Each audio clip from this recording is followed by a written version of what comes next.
I am here today, as you would expect, with Anne Laure Jackson from Sunday in Jersey. Hello, Anne.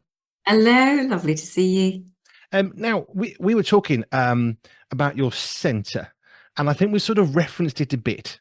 But can you give us a few more details? Because you deal with sensory health. So just for people who perhaps haven't listened to the last however many episodes, just help us with what it is that you do as a sensory occupational, no, specialist sensory occupational therapist. What is it you do? How can you help people?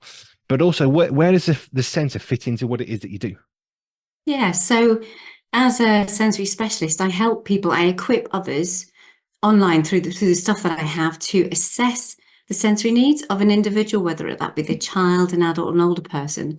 And then once we found the 7, 8 senses, we break down what's going on in each of those senses because they're foundational. It's how we come out of the womb. They're the foundation blocks on which we put all our development onto, to be coordinated, to speak well, to be emotionally regulated. And there are so many of our senses, so many ways that our senses process things that get in the way of having a fulfilled life and living well and feeling well. So we assess all of those senses, then I treat them through sensory integration treatment, ideally. Some of it is what I do myself. Some of it is what I teach people the principles of that therapy because it's really powerful. And then once the therapy's been done, or while the nervous system is changing, while we're changing the neurophysiology and their function physically, then we put management techniques in place, which is the kind of normal advice that if someone's bothered by sounds, they put ear defenders on or earplugs. Those are the management techniques. Those are sensory strategies, not sensory treatment. So that is where the centre comes into it. The centre is the space for that therapy to happen because there's lots of equipment in there that is very different to what you will see elsewhere. Although society is changing and we're getting more radical types, swings and things in the outdoor play areas, which is great, we don't have a lot of things like that indoors. So we need to challenge the body in a way that is exciting and that's motivating for people, which takes an element of risk. And that's why you want people to be able to oversee what goes on in that space, because it's that balance of allowing people the freedom and the free space to do things, but also allowing them that element of doing something different that they've never done before, which is what really develops the brain and the body really, really well. I was thinking about sort of the difference between sort of management and treatment, because if you're thinking about sort of the classic stereotype of you go to your doctor, your family practitioner, your GP. Okay, I've got a funny lump on my arm. It's a bit uncomfortable, and they'll take a look at it and they'll say, well, that's a bruise because it's the right color, or oh, that could be something we need to get further investigation into, or what's going on here, and they can start to evaluate it and then to diagnose the problem, and it might be okay. We need to cut something off the skin. We might need to give you some cream, or here's an ice pack. So that depending on what they see, they're going to be giving us some form of treatment. So where does treatment come in then, as opposed to management? Because management could be stop walking into walls, and there's a wall in your house and there's a bit sticking out. You keep banging into it. Well, move it out the way, and you won't bang your arm. You won't have the bruise on your arm, which then, yes, will get worse and worse. So how do we kind of understand and balance between management of a situation as opposed to treatment of a situation? Yeah. So if there was somebody that was banging into a wall, that's a really good. A lot of my people do that, literally. So it would, and as you say, so management is move the wall. That is what the regular people, they see something happening externally. Common sense tells you, let's move the wall, apart from the fact that it's expensive and all the rest of it. But the theory of it is, yeah, let's change the environment. That is what a lot of the advice is coming from, a lot of the spaces and places and support groups that are out there, because they're just common sense. And you help people think through the implications of what happens if you bump into a wall. The treatment side of it is, why are they bumping into that wall in the first place? What is going on with their visual perceptual, their tactile system, their proprioceptive system, which is their muscles and joints? How aware are they of where their body is? And therefore, that's why they're bumping into the wall. So I work on the body, I work on those senses. I would look at visual, I would look at auditory as well to see what they're picking up, how much they're aware of where they are in space, coming from what's coming in their ears, but in their tactile system, I'd assess that, and I'd assess their use of their muscles and their joints and their ability to know where they are, especially when we close their eyes. Give them some assessments of what it's like to do things with their eyes closed and just see how they function. So that way, I would do the actual sensory integration treatment to get the body working together so we don't need to move the wall. Often some of the strategies are really cheap and really easy, but some of them, like moving a wall, would be really costly. So it's like, well, just give me 6 to 12 weeks with someone, let me work with them, let them work on their own body. And it can be remarkable the difference that it can make in someone's function, because we actually deal with and treat those senses, help them develop the way that they ought to have developed in order to help us function best as young people and as adults. I guess partly because we think about moving a wall, that's builders, that's extensions, that's very expensive. But actually, do you know, it might be the cheaper option. If you keep on banging it and falling over and breaking your leg, do you know what? Moving a wall might be cheaper. And actually, I suppose in a sense, that's where looking at another option rather than just banging into the wall, falling over and hurting yourself. It could be something sticking out of the wall. It could be a little, I don't know, little bit of I don't know, a bit of wood or something. It's like, well, take it off the wall.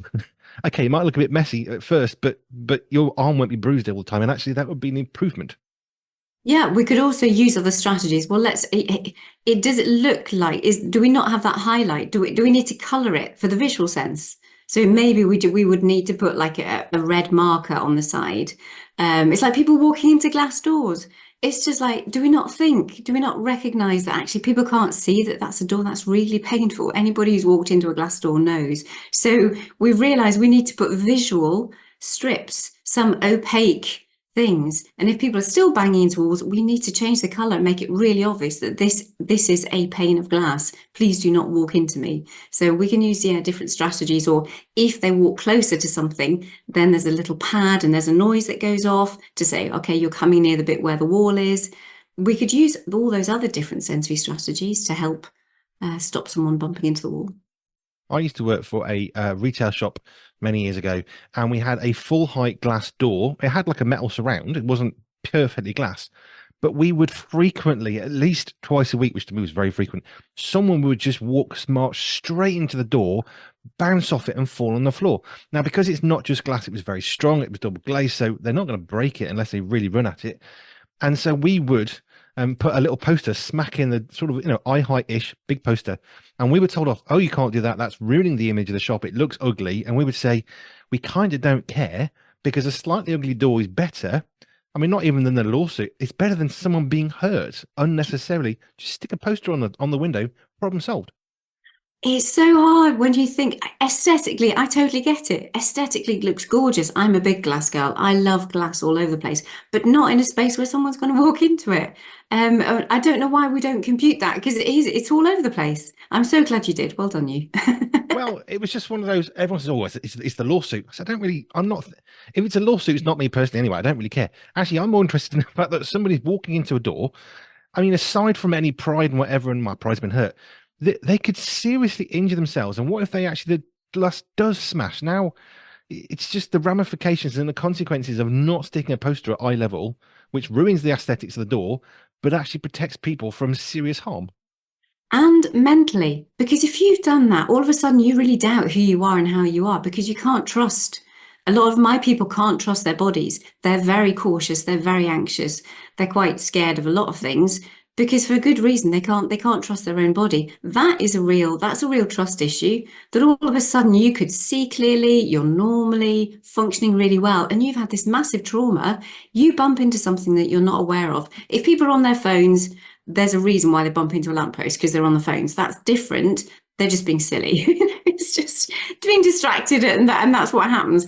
But when genuinely you believe that you are doing the right thing and you are walking well, and you just go into this door because there's nothing visually to give you that feedback that actually you're not physically going to be able to walk through this, you're going to get hurt in the process. That's a real shock to your mental health. A lot of doubt, a lot of insecurity. It can take a long time for some people to get over that. Which is why we stuck a poster. And we got told off. It was taken down. We stick it back up again. Because you know what? Tough. Okay, let's look at that idea, because we were also talking about being risk averse. One of the things that always struck me growing up is we have adventure playgrounds or adventure parks, big massive theme parks, and they're spread over many, many acres, and you get strapped into this thing and it goes up a slope and it falls down the other side, and yeah, isn't it really, really fun? Now, personally, no, because I'm probably going to throw up because my stomach does not like that. But that to one side. Um, it's amazing how safe we are, and we're shocked when it goes wrong. Someone's hanging up in the air and all of a sudden the machine breaks and they fall out. Well, yes, you're 200 foot suspended up, and the thrill is you might fall out. And you know what? Metal breaks. And it doesn't matter how much care they put in it, some point it's going to break to the point you're going to fall out. That's going to happen. And sadly, tragically does. But how do we, I suppose, being risk averse as a society, everywhere is getting slower. I was driving through a 20-mile-an-hour speed limit the other day thinking, this is too slow. I'm not looking at anybody other than my speedo. And I Mm. really had to work really, really hard. As a professionally trained driver, I'm now not looking at any pedestrians or anything because I'm just trying to keep slow enough under that 20-mile-an-hour speed limit, which is why I think, that's not actually a wise way of going. But we sort of try and limit risk to the extent, if we're not careful, that we're actually not living. And at Mm. some point we have to live. So this is the example I was going to give you, and then you can come back at it from a central point of view. When I was put on blood thinners, I went to see my GP and said, I'm on blood thinners, not sure what's going on. I guess you're going to tell me I need to stop exercising, stop mountain biking, which is what I was doing lots of the time, because I might fall over and cut myself, and that's bad. And he said, no, I want you to get on your mountain bike and go cycling. And if you fall over and you cut yourself, have something to stick on the wound. Don't stop mountain biking just because you might fall off and bleed. Good. You need to live and enjoy life in spite of the medication you're on. So, with that as a very physical example, how can we understand that from a central point of view of trying to do stuff perhaps we're risk adverse to because we're not confident in our senses, but we kind of need to live also? Yeah, yeah. The crux of the therapy that I do and the type of equipment that I use means that there are things that are different for people to explore so that they can't rely on their normal ways of doing things. You on a bike, you pedal round and round, and that's how it works. You start going on different ground, all of a sudden you have to move slightly differently. Yes, your wheels are slightly going round, but you're more conscious of your balance to accommodate for changes in the gravel. So if it's gravel, just in case there's something that might put you off. That uncertainty, that ununiform sense of ground is the same way that my equipment works. I have equipment that challenges balance, that challenges the body in a way that causes the brain to what we call make adaptive responses, which is that we want the brain to be connecting with the body to stop itself from falling or to actually initiate something that somebody might think is pleasurable. All of that comes with an element of risk. Because it's like you have to put yourself out of your normal center of balance. You have to put yourself out of your normal psychological sense of, I know what I'm doing, but it has to be that motivational push to want to have to strive to want to do something a little bit different that you've never done before. That's what's so powerful about changing the brain when those occasions happen. So it could be a risk mentally to do something that you've never done before and think about how you might take a step towards doing something. But it will always, from my perspective, it will always connect with a physical movement because the integration of how we think and how we move, the integration of our mind, soul, body, spirit is so key to being healthy. Spiritually healthy, physically healthy, sensory healthy, emotionally healthy, all of those go together to a really healthy humanity and a human being and a living experience. So yeah, it's that balance of pushing it to outside of what is norm, which causes that element of risk, which could be a physical risk, but it could be a risk in other areas. But it is managed and it is careful, but it is still, we have to allow people to experience how to do things differently. Otherwise, we will always do the same, think the same. It's that's not living. Hmm. I mean, I think about how we get on with the living part. If I was on a drug, perhaps that would mess with my equilibrium, my ability to stand upright, and where's down, where's up. If I was on something that was messing with that, maybe the GP would have said, well, perhaps mountain biking isn't the best option for you. Why don't you try a treadmill or an exercise bike that isn't moving, so you've got some fixed points. Mm, And I guess that's where we do need experts in their fields, which is what you do, which is what the GP was, who said, look, don't not cycle just because you could have a problem, because you could not have a problem also. Because he said, he said, you're not going to be aiming for the ground, are you? No. You're not going to be trying to hurt yourself. No. Right. In that case, just get on with the mountain bike. And we were on the Salisbury Plains, which was brilliant. He says, you're getting fresh air, you're getting sun, you're getting exercise. It's good on so many levels. The possibility of cutting yourself, which on blood thinners is a risk. He said, that's not worth it. He said, just get out on your bike, keeping it. You're loving it. It's enjoyable. It's good for mm. so many things. The one possible risk that could happen also might not happen. And therefore, why would you cut it out? And I guess with senses, we all have these comfort zones where we're happy, but we need to push who we are physically, mentally, in order to understand what we can achieve. Yeah. And what as a therapist, I kind of draw out that motivation rather than like pushing from behind.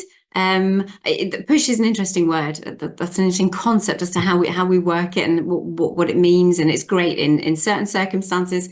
Um, Yeah, so it's just that gentle, motivation to think that, drawing them out to do something that they've never done before, to balance in a way that they've never balanced before, to pull on something, to make something move, to see a cause and effect of pushing something, of going down a ramp on their front when maybe like on a scooter board, which is like a skateboard, but the wheels go in all different directions. So you can kind of like be on your front. It's like surfing on wheels Okay. indoors.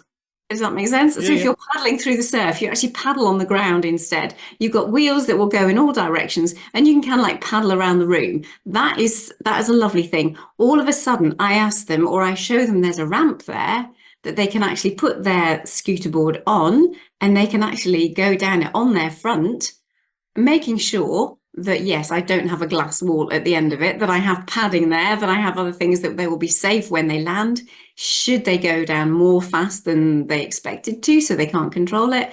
And but just see, is that motivating? Do they want to try that? They've had a feel of how fast it is to go on this scooter board. Some won't like the speed, in which case we just stay on the floor and we'll just see if we can slowly bring the risk of bringing them a little bit faster. Sometimes I might pull them and just check, are they happy with that? And they can be whizzed around the room while they're on the scooter board, and I'm the one that's doing the pulling. But they're happy with that. And then it's like, oh, should we try it on a ramp? So it's doing those little gradings so that we increase the risk bit by bit according to what we feel they are comfortable with. Because if they're too scared, say if they are on that roller coaster, that is just going to flood their system and they are going to be completely overwhelmed and might be sick for the next 2 days. So that's not, as a therapist, where we go. If people choose to do that themselves, on you go. That's on your head, be it. But as a therapist, we need to take things just step by step so that it's a managed risk of how much we push or we pull or we encourage that motivation and draw out how far they're willing to go and how quickly they're willing to go. And I guess the idea of pushing ourselves and how fast can we go, we can increase that, but if we don't try, we don't know. I was very confident that any sort of adventure place would be bad for me because I had one bad experience on this particular ride, and I've never ever wanted to go on one since. When I was working with an additional needs school, I had responsibility on one of these places, and I had two kids who I was responsible for. One of them was in a wheelchair, wanted to go on this pirate ship, which is the one that just goes up and down and up again. It's very simple. It moves on one little motion. I really, really want to go on this, Mr. Berry. Can we go on? Yes, I suppose, because it was supposed to be their day of fun, and I went on, and I did not do well, but I got through it because he was loving it, because he was strapped into his wheelchair in the thing, and the staff were great. They just, Mm. they had ways of securing the wheelchair because that's good, and he had an absolute fantastic time. I didn't. But he did, and somehow it was worth it. Me feeling sick for a few days afterwards, which I did. Actually, it was worth it because I saw the joy in his face of just that I think it was the moment at which you become weightless. And I Yeah. guess is it different because he's in a wheelchair? I don't know, but he absolutely the elation was more than everybody else on there. And that is gorgeous. That's linear vestibular. It's a beautiful thing for lots of people, not everybody. But yeah, it's and especially when you are in a wheelchair, you don't have the same vestibular experiences. And I think it's really good that we are slowly moving as a society to incorporate wheelchairs into vestibular activities. We're starting to get, I don't even know if we have one on the island here, but we're starting to get play parks that you can put a wheelchair on, so some will get rotation. If you've got an electric wheelchair, you can take yourself round and round. That's okay. But there's a little bit of up and down, I suppose, in certain wheelchairs, but that's the higher end of what you can afford. But most won't have a lot of vestibular input, and it's so important for our development in loads of different areas. So just because somebody's confined, it is confined in that term. Physically, they are confined with what their vestibular experiences can be because we haven't yet developed the full types of movements that folks in wheelchairs should be able to get in order to help continue to use their vestibular system well.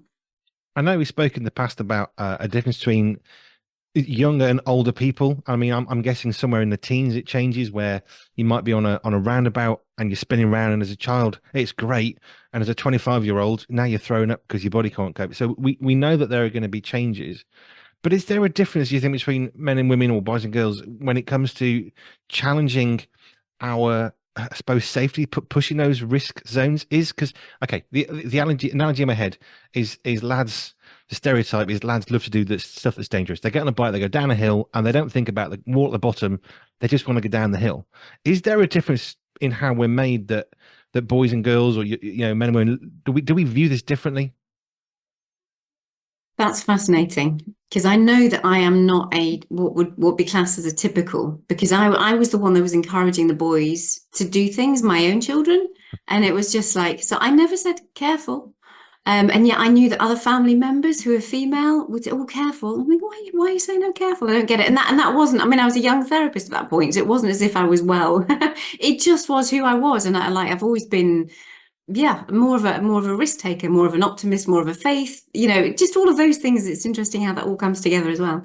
But yeah, for boys, we've got a natural, I think there is a natural bent in